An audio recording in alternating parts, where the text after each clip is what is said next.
sweltering hot day here in London. My computer is saying that it is 32 degrees. It certainly feels that way. I've got my fan out, so do give us a shout out from where you're watching. Are you having a heat wave right now? Let us know.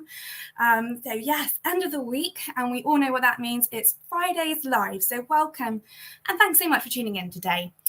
And we've got Jessie in the comments, so do feel free to say hello to the lovely Jessie.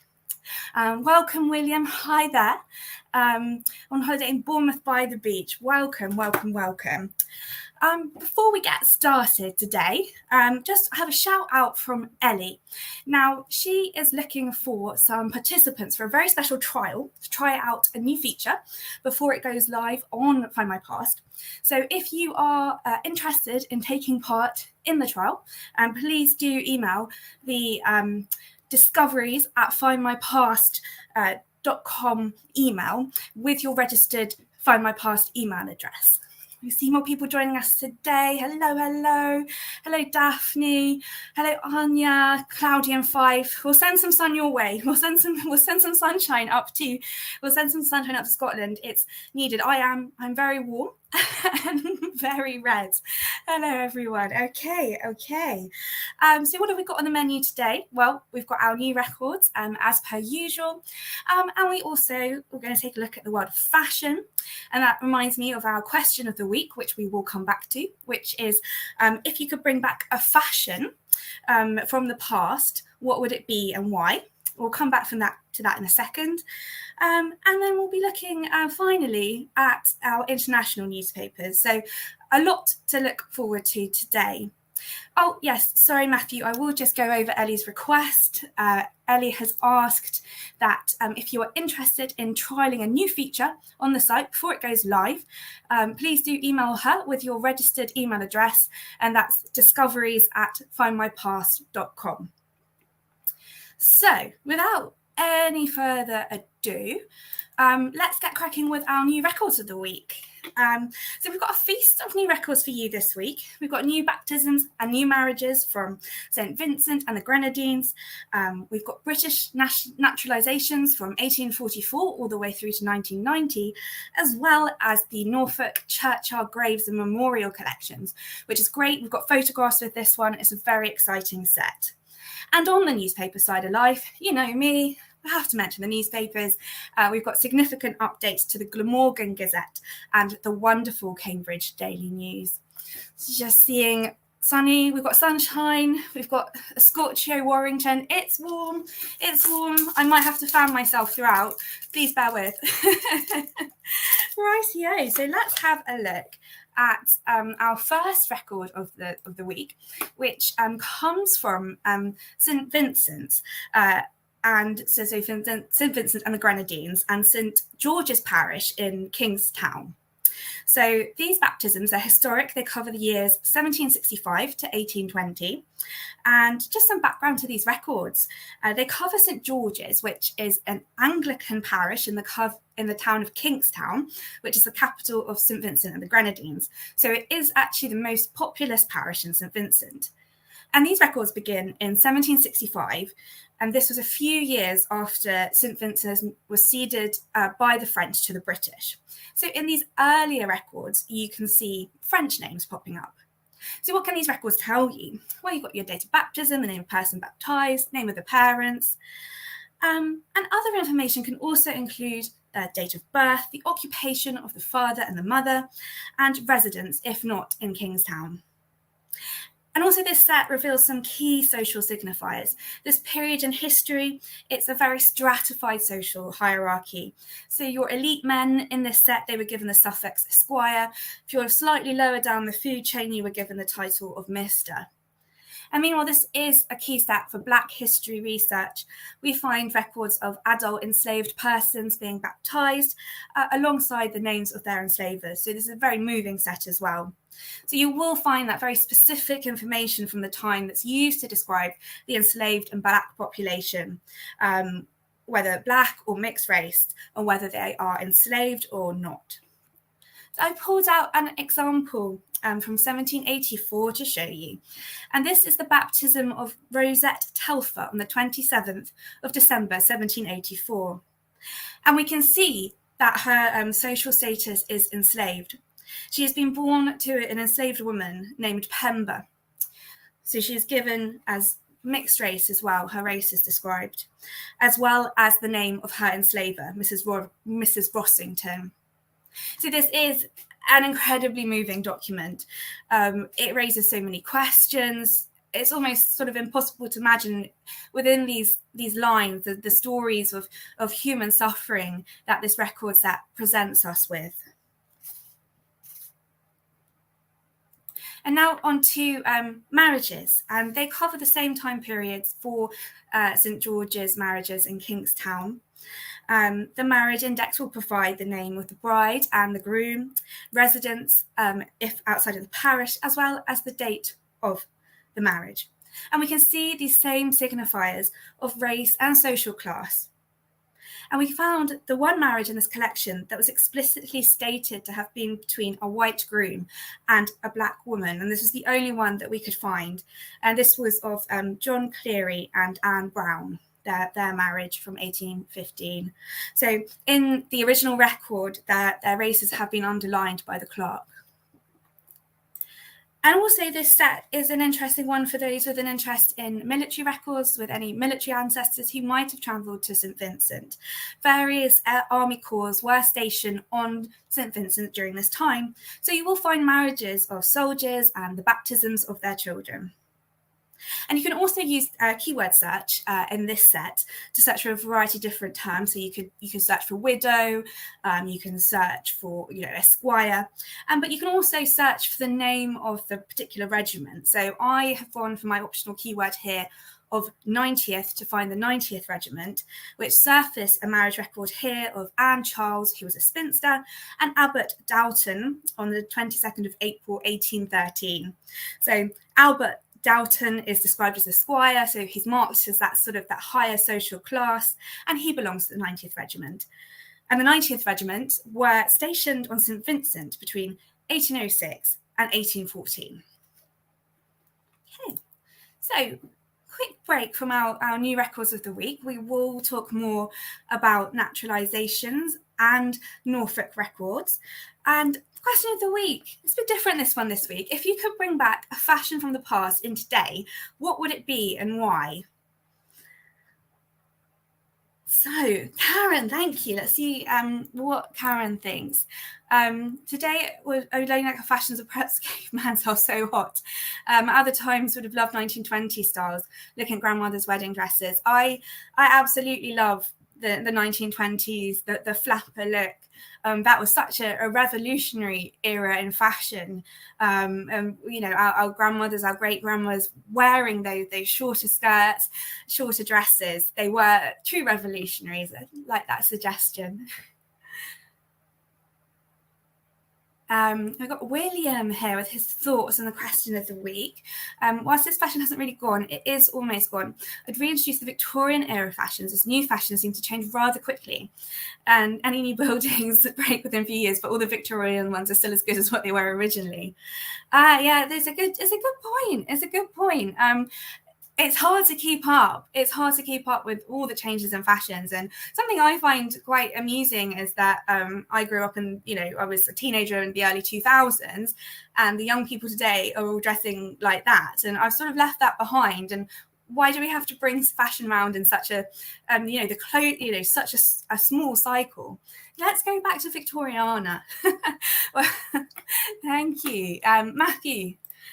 80s fashions, especially the hair. Yes, let's do it. I think one Facebook Live, I'm going to have to dress up in a suggested fashion. Yes, 80s, that's great. Keep your thoughts coming through. Janet, we've got Janet here. 1920s, freedom from corsets. The 1940s, simplicity and make, do, and mend. I get this. Yeah, I like this a lot. 1940s. It's with its make, do and mend, it still managed to be so fashionable. And it was just that little, you were in as a woman, you'd be in uniform, and maybe you just have that splash of red lipstick, just so stylish. As you can tell, I'm a fan of the Statement bold lipstick. And Kim, I have some pretty questionable fashion wear from the 1980s. Oh, what an era. I just missed out on the 1980s. Jessie's going to join in. Of course you can join in. But corsets. This is quite controversial, Jessie. I think, yeah, absolutely. Just that sort of the pre-Downton Abbey era, when just before the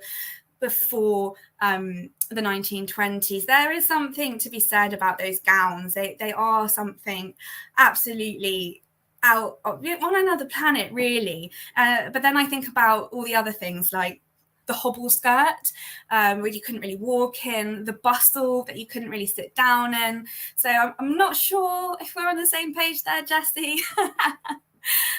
Julia, she's over on YouTube. Edwardian men's shirts, love the collars. Yes, and shout out for men's fashion, by the way. We'll talk about men's fashion later too. It's not just about the ladies. Jessie, I'm a controversial girl. We love you for it. Sumoon, I'm a child of the 70s, not sure I could cope with those platform shoes. Oh, wonderful stuff. Yeah, I think since the pandemic, I've lost the ability to wear high heels just at all. So I'm definitely sticking with my flats for the time being. Fantastic. So more on fashion history later. And we will carry on and have a look at our next set. Before we do that, we've got Karen. I'd love to try on some of the dresses from the 1890s and see what it was like to wear a corset. Yeah, I think that's the thing, to experience it, and because it is so different from how we dress today. How would you feel wearing that particular outfit?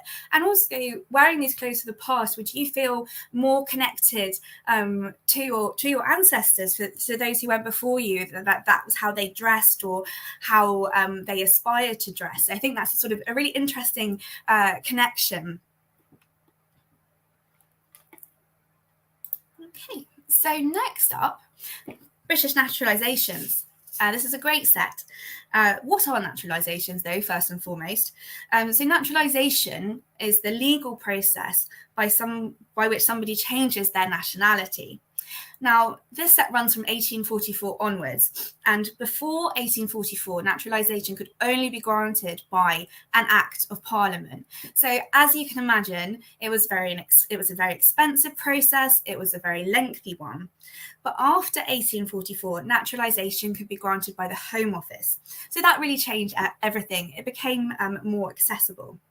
So what kind of information does this set contain? Well, it's an index that provides the name of the person, their place of residence, their naturalisation number, and the date of issue. It may also contain their birth year and their nationality.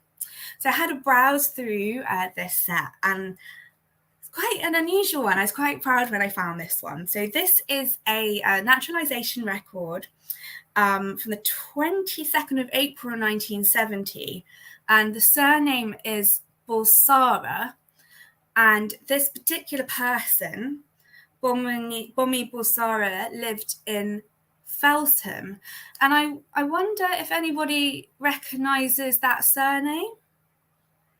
Any Queen fans out there?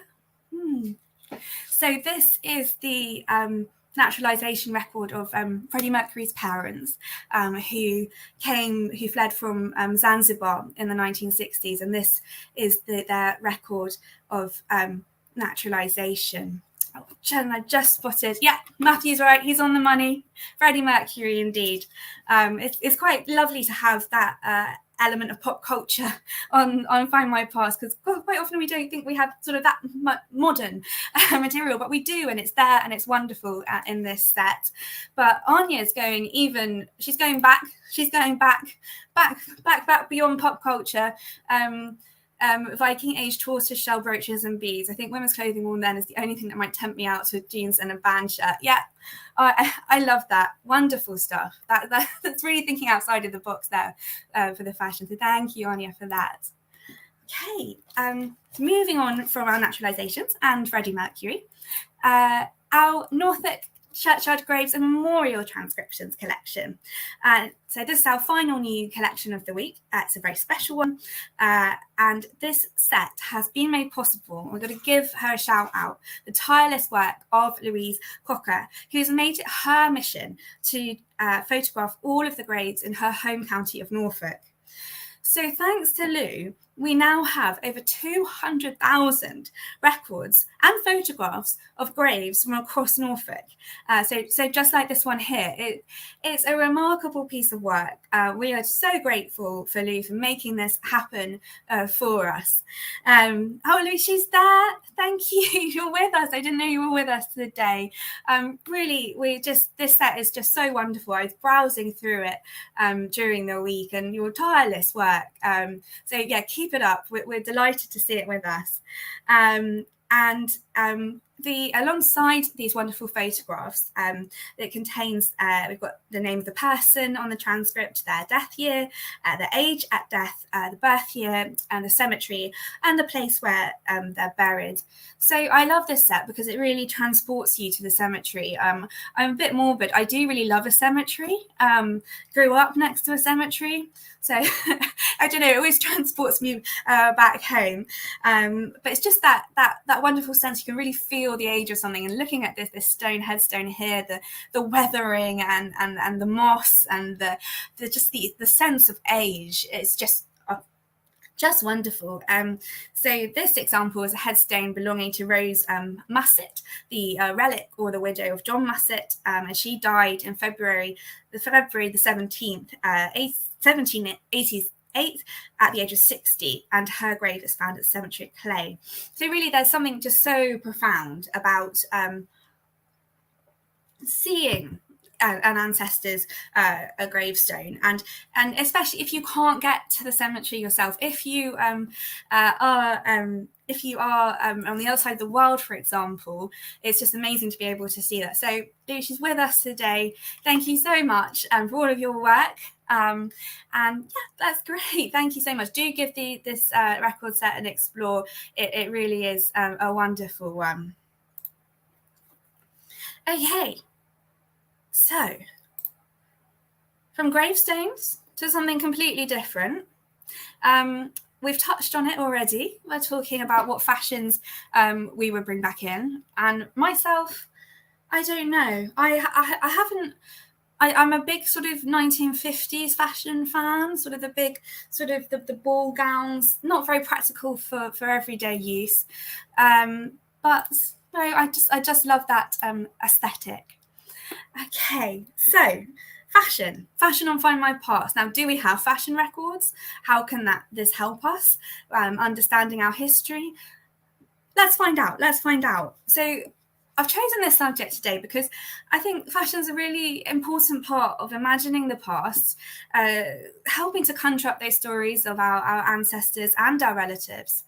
And it's part of understanding how they lived, how they dressed, the fashions of the day. And Findmypast offers a wonderful portal into discovering fashions from the past, how people dressed, and how people wanted to dress. And although many people would not have afforded, what was in vogue at the time, these fashions themselves, they would have trickled down to everyday consumption, maybe 2 years later, or maybe you would copy a certain style in the way that you wore your hair, or you'd fashion a piece of material that you had already into something new. So to this end, I'm going to look at some of the publications relating to fashion, and you might have guessed it already, from our newspaper collection. So some of these titles, they are dedicated to clothes, to the making of clothes, and also the instructions and illustrations on how to make clothes, which is wonderful. So they get a really true sense of the past, bringing it to life. I think highlighting the aspirations of our ancestors too. I just want to, just highlight and think about that, what they wanted to look like, and not necessarily what they could afford. And Julia makes a great point here over on YouTube. I think if you know the details of fashion, it can help date a photo. And that is absolutely right. And we by looking at some of the fashion publications on Findmypast, that could be so helpful if you have that family photograph that you're not sure quite when it comes from. You know, fashions that the people are wearing is going to be so helpful in discovering that. So thank you, Julia. And I see Kim Billy is a lady after my own heart, I reckon. Love to go to the supermarket and the ball ground just to see a look on all the shoppers' faces. Yes, this needs to happen. Louise, just a shout out from Louise, if there are any graveyards that are not currently on Findmypast, please let her know and she will try to make this her next port of call. Thank you, Louise, for that. Okay, so we start our journey in the 1840s, and before this time, fashions were reported on, and you can find reports about fashion in newspapers from the 1700s. They were reported on in the columns of the newspapers, and this carried on. You know, you'd still find those textual descriptions of fashions, but from the 1840s, things were beginning to change. Illustrations were reaching the pages of the newspapers, and publications were being produced for, and whisper it, women. So one of these groundbreaking publications was the Ladies' Newspaper, and this was one of the earliest papers that was marketed for an exclusively female audience. And what's really great about this publication is that you can view it for free on Findmypast. It is part of our free-to-view newspaper collection. So if you just head to the newspaper search page and you can click on our free-to-view collection, or you can search for an individual title. So this one is the Ladies' Newspaper. So as well as including serialized fiction, book and theatre reviews, and quite very detailed commentary on current events, actually. The Ladies' Newspaper contained a look at London and Paris fashions, and it also included needlework patterns. And this particular illustration, which I think is wonderful, just the detail is incredible. And it's from 1847, and I just go through some of the designs with these illustrations. It's not just the illustration that's on the page. You also have a very detailed description of what the dress was, what the design was, what material it was made out of. So it's so important to read those descriptions, so that really brings them to life. So, for example, the dress on the far left-hand side, it's a dress and a cloak in maroon-coloured velvet with a pale green bonnet and feather. So I just love this idea. So we know it's maroon and it's pale green. So we're colouring in that black and white image essentially. And it doesn't leave out children's fashion as well. We've got the little boy just to the right of the maroon dress, and he looks so grown up for a little boy. Very grown up indeed. He's got a jacket, a white waistcoat, striped pantaloons with a tartan cravat, and the child's outfit in the middle also has a tartan theme. Child is wearing tartan gaiters, and then the lady standing next to the child, so second to the right, she wears a robe of green velvet, and then the lady on the far right is wearing a robe of blue satin and a lavender coloured hat. And these descriptions are so vital. They add so much colour, and it takes us out of the black and white and brings us into Technicolor. Oh, and brilliant! Karen is suggesting some books by the wonderful Jane Shrimpton on fashion history. Thanks for that recommendation, Karen. Okay, so moving on from the 1840s. Eventually, in the Victorian era, we began to see some newspaper titles that were solely dedicated to fashion. And one of these was Myra's Journal of Dress and Fashion, which is also available by our newspaper collection. So Myra's Journal of Dress and Fashion was founded in 1875. It was the first and the longest running example of a cheap fashion magazine. So this might have been something that would have been accessible to our ancestors given its cost. And it was said at the time that the publication provided a successful combination of lively and informative advice on fashion, health and beauty with stunning illustrated material.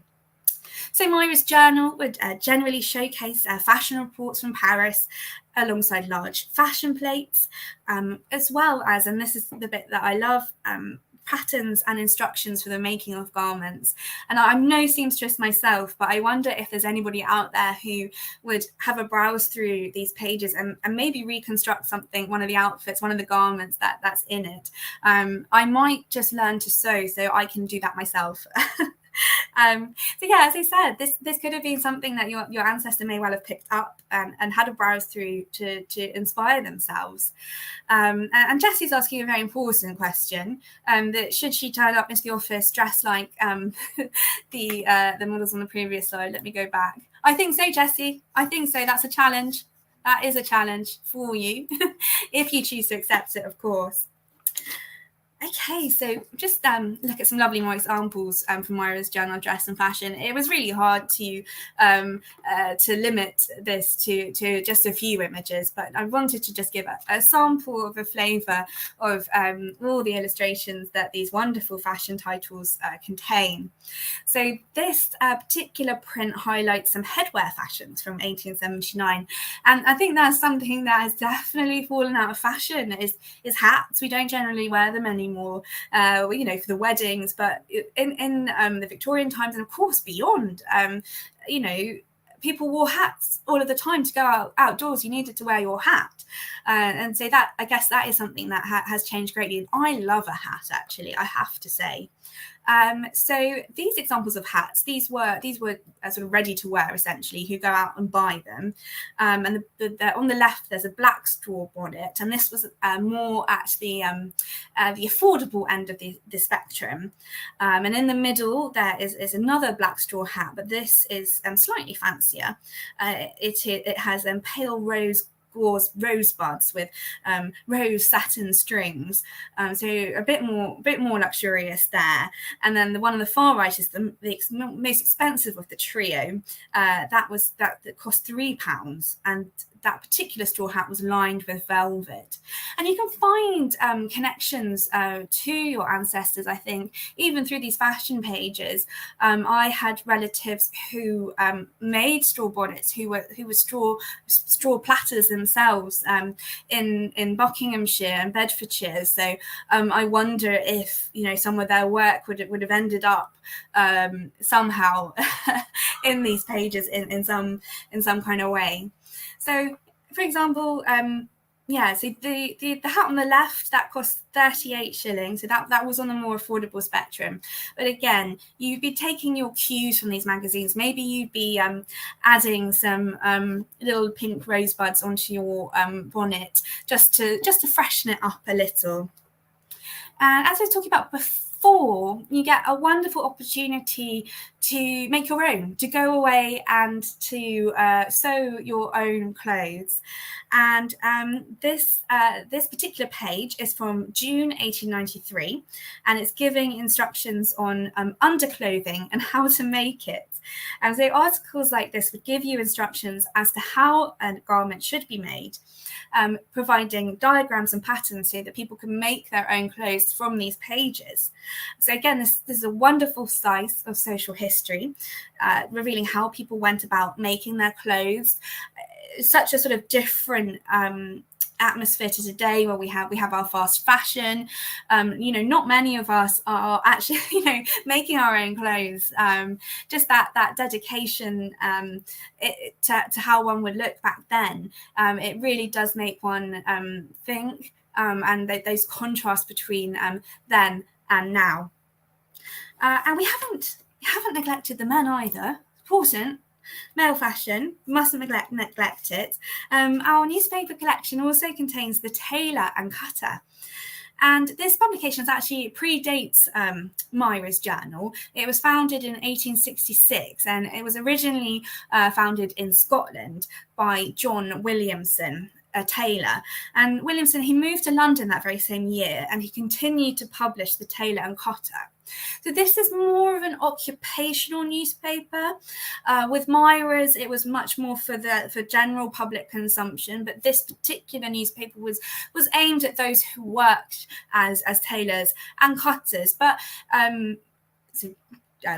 cutting up the material, but it still contains some wonderful illustrations, and again, it has the patterns. So this newspaper aimed at providing communication and technical information to the tailoring community. And by 1907, it was calling itself Tailoring's Own Journal, which is rather lovely. And you can see it had some wonderful illustrations like this one from 1917, including this incredibly dapper gentleman in his coat and bow tie and hat. But just to say, the Tailor and Cutter, it did also feature women's fashions, I think up until the 1880s. Before that went into a different publication. So from the 1880s onwards, the Tailor and Cutter was focused on menswear, and it really capitalized on in the 1930s as the reputation of British men being the best dressed in the world. And I don't know if anybody else here sort of had heard that from the sort of early 20th to mid 20th century of best British men being the best dressed in the world. I don't know whether that's a sort of Savile Row kind of reputation, but the Tailor and Cutter, it really it thrived off of this association, and it sold very, very well. And yes, and by the 1930s, it was dubbing itself the leading authority on clothes. Some comments on the theme of going to the supermarket in a ball gown. Anya has a friend who's gone into the supermarket in 1800s fashion before. Your friend is wonderful.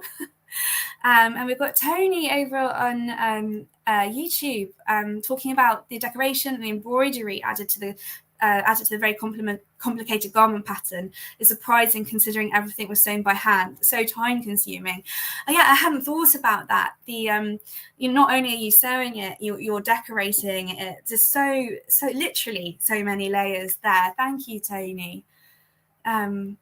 Brilliant. Okay, and we've got some more patterns here that I wanted to show from the Tailor and Cutter.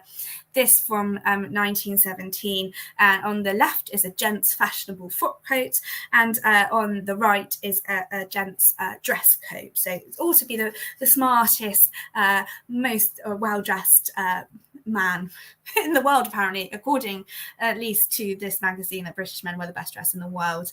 Al Matthew's heading off. Thanks for joining us. I'll see you next week. Okay. So we're moving into the 1920s now. And a few of us did talk about the 1920s fashion, and this is something that just sort of captivated me, especially I did go back into the archive from last November, and I did a talk on flappers and fashion and hair and makeup and all of that. So I love all of the 1920s stuff. And so by the 1920s, fashion cues were beginning to be found in a variety of places.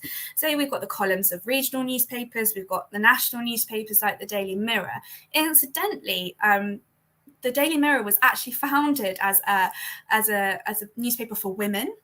It didn't last, but that's where it has its origins in. As well as those more specialised titles like the Tailor and Cutter, they were still around in the 1920s. But by the 1920s, it was completely changed when fashion became influenced by the new superstars, the film stars. This was the age of cinema and their stars, the stars of cinemas with their increasing hemlines and shorter hair. They caught the public's attention and provoked one of the greatest revolutions that fashion has ever seen. And this is a page from The Picture Goer. a la movie mode, it's called a la movie mode, from the Picture Goer, from 1921. And the Picture Goer is a film fan magazine. It's wonderful, and it showcased all the stars from the cinema and their clothes. Importantly, there were interviews as well, and lots of other things. And here, I think I picked this page because I think it really highlights that aspirational influence of fashion. So I think it really, pages like this would inspire people to change the way that they dress, so they too could at least attempt to try and dress like the stars. And well, or not. I mean, there are some dubious ones on here. I don't know if you can make out the lady in the top right hand corner who sort of looked like she's wearing a kind of flower baskets. So I'm not sure how many people have copied that. And then we have those extremes, the great this great ostrich feather sort of massive headdress. You know, probably that could not be replicated. But I think just that onus on fashion for fashion's sake, the glamour, it was just changing up the narrative.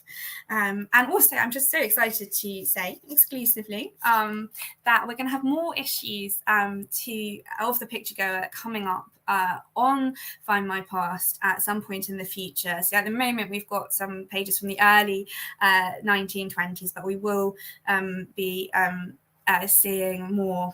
Oh, and Tony, YouTube, her great-great-grandfather was a tailor. Seen his work, definitely not in his craft class. Oh, wow, that's incredible. Maybe he would have read The Tailor or Cutter or something similar to that. Oh, and Janet Satin and the Great British Sewing Bee were doing 30 style dresses this week. I need to catch up on the British Sewing Bee. It's one, I love that show. So thanks, Janet, for the reminder. And I love it, 1930 style. Gorgeous, gorgeous stuff. Okay, so I'm going to end our little journey into fashion history with a little picture here from the Tatler. And this is sort of fashion for fashion's sake, I suppose. Tatler, of course, the famous society publication available up to the 1960s as part of our newspaper collection. How many people could sort of afford these designs showcased in the Tatler? Well, the few, but its fashion spreads are really a feast for the eyes. I just love this romantic design here, which is photographed under the West London street lights. She's in an apple green chiffon dress. It's photographed from 1955, and you can just lose yourself in these fashion spreads, and especially these romantic designs. So when I sort of spoke before about my affinity for the 1950s, I think I was sort of thinking along the lines of this ball gown. So I would like to go to my local supermarket dressed in such a manner. So we've gone through from the 1840s through to the 1950s, and I hope it's shown how then our newspapers can be a wonderful portal of how your ancestors might have dressed at this time, how they wanted to dress, their aspirations are just as important, and their dreams, and how they might have wanted to have looked. And also to highlights, as was mentioned before, about trying to date photographs of your ancestor. It could be super useful for that element. I would Jessie has written a wonderful blog, actually. Do go and read this. We always like a bit of self-plugging, Jessie. She's done an excellent blog on 1920s fashion, so do go away and read that. And we've got Victoria. Her grandmother worked at a gown manufacturers in London and met my great-grandfather there. I hope to find out which company one day and more about it. Oh, well, good luck with your research, Victoria. That sounds absolutely fascinating, and a very romantic story too. Oh, that's wonderful. Fashion bringing people together. This is what we like. Great. Okay, so moving on now. Slightly different again. And I would like to highlight, in case you missed them, and we are sticking with newspapers this week because it's me, and my last couple of sessions I didn't do anything on newspapers. So I thought I'd just do more newspapers to make up for it. And I just wanted to highlight our collection of international newspapers. And we have a really large collection, of course, of English, Scottish, Irish, Northern Irish, Welsh newspapers, newspapers from the Channel Islands and the Isle of Man as well.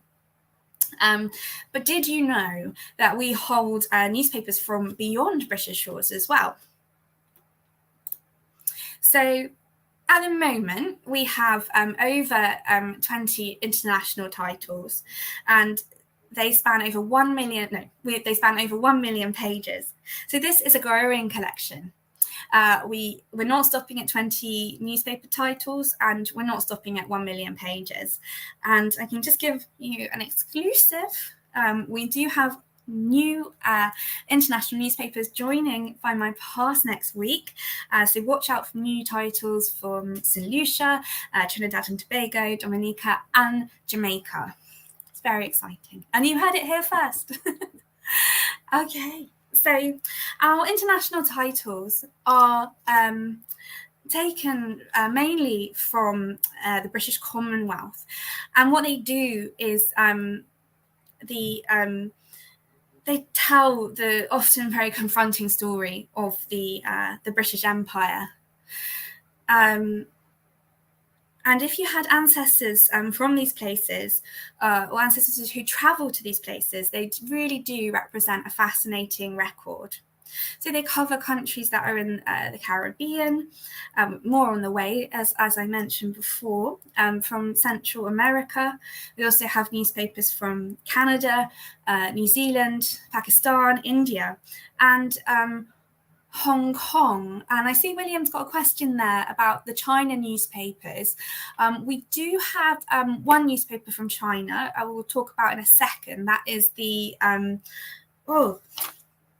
I do know what it's called. The answer has just slipped from me. The China Mail. Yes, we do have that one China title at the moment. Okay, so yeah, just to go through some of our international titles. These are a selection from Central America and the Caribbean. We've got Belize's Colonial Guardian, which was published in Belize City between 1882 and 1913. At that time, the country was called British Honduras. But this publication is quite interesting because it was published in both English and Spanish, so that both the British and native population could understand it.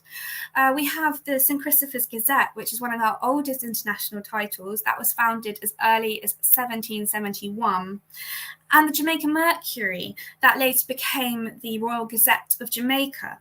And this historic title was founded in 1779. But both of these titles, they make quite difficult reading. They are an important record of the enslaved populations.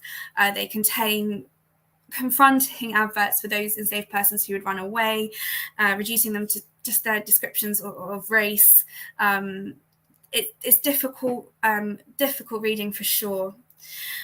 We also have a few post-emancipation titles like the Antigua Observer, that's published in the Antiguan capital of St. John's, and the Barbados Agricultural Reporter, and more titles here.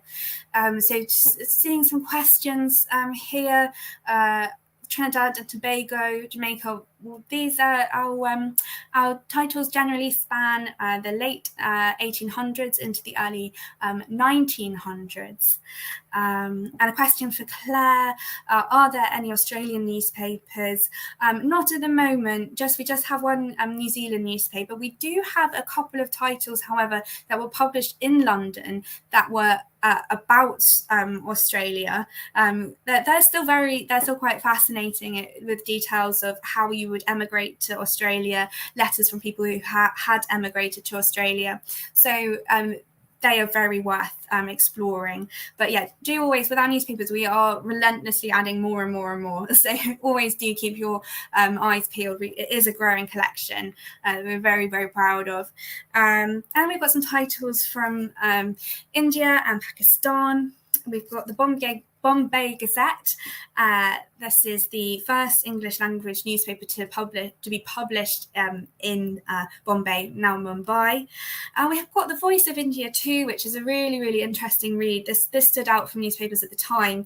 It was an English language newspaper that wasn't actually founded by a member of the British Raj.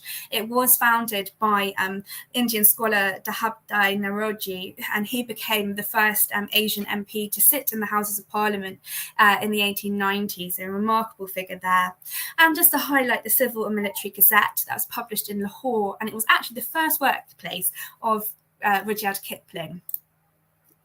And to round off our international titles, we have the Littleton Times. So this is a very historic newspaper from New Zealand, founded in 1851, and it was the region of Canterbury's first ever newspaper. And then we have the China Mail, and this was published after Hong Kong came under British rule. That was following the First Opium War. And English journalist Andrew Shortred established the China Mail, and it was the official voice of British government in Hong Kong at that time. And then something a little bit lighter, we've got Toronto Saturday Night.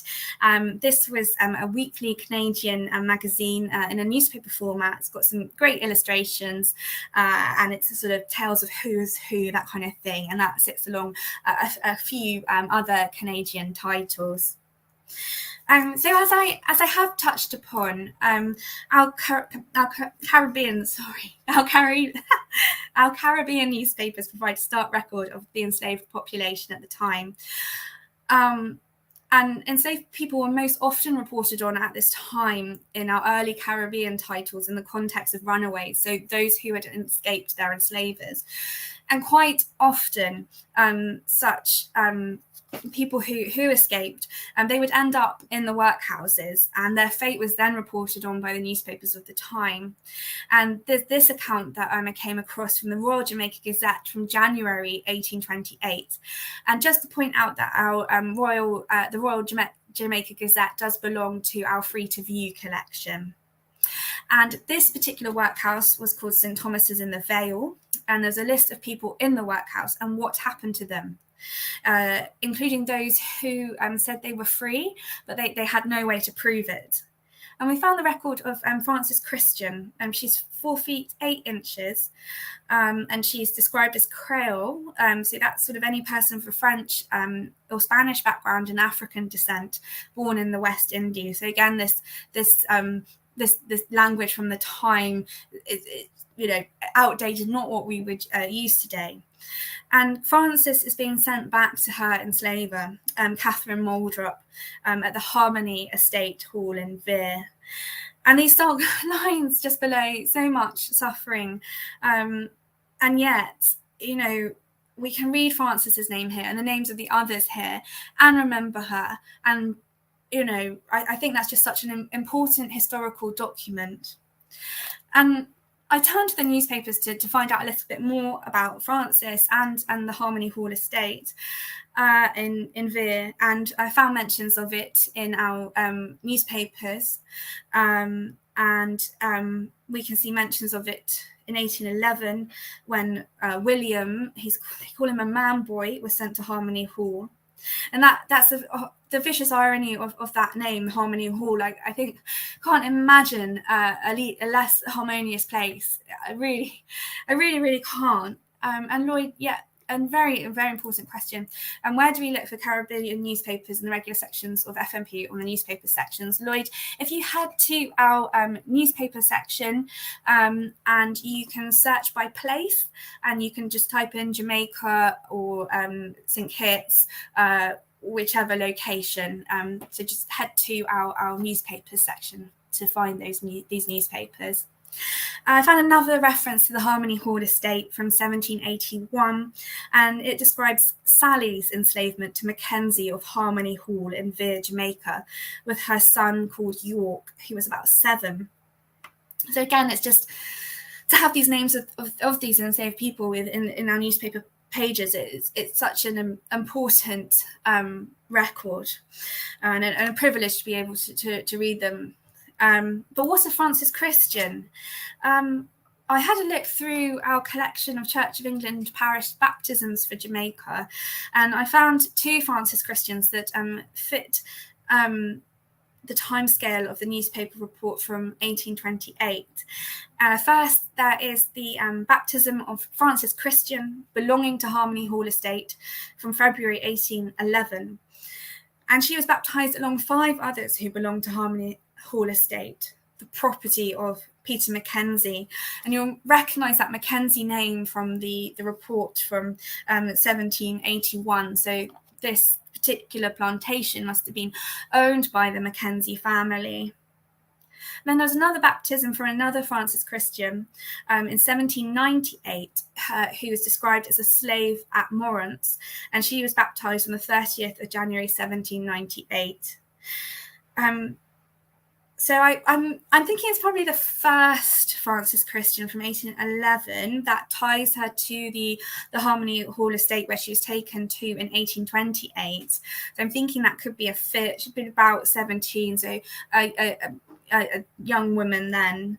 And so what both Francises really went through, absolutely unimaginable. And from these prompts, from these prompts that we can find in our newspapers, that gives us a prompt for further research to find out more and continue to tell these people's stories. So our international titles can really help us tell a much broader story of the past with much, much more to come. So, thank you, everybody, so much for joining us today. And in the heatwave, I admire everybody's devotion. I haven't gone too red. That's a good thing. So I really hope everybody has a fantastic weekend. Make the most of this weather. I hear if you're in England or Wales, we won't have it for long. It's a brief little heat wave that we're having here. So thanks so much for joining us, and we'll see you again soon. Take care, everyone. Goodbye.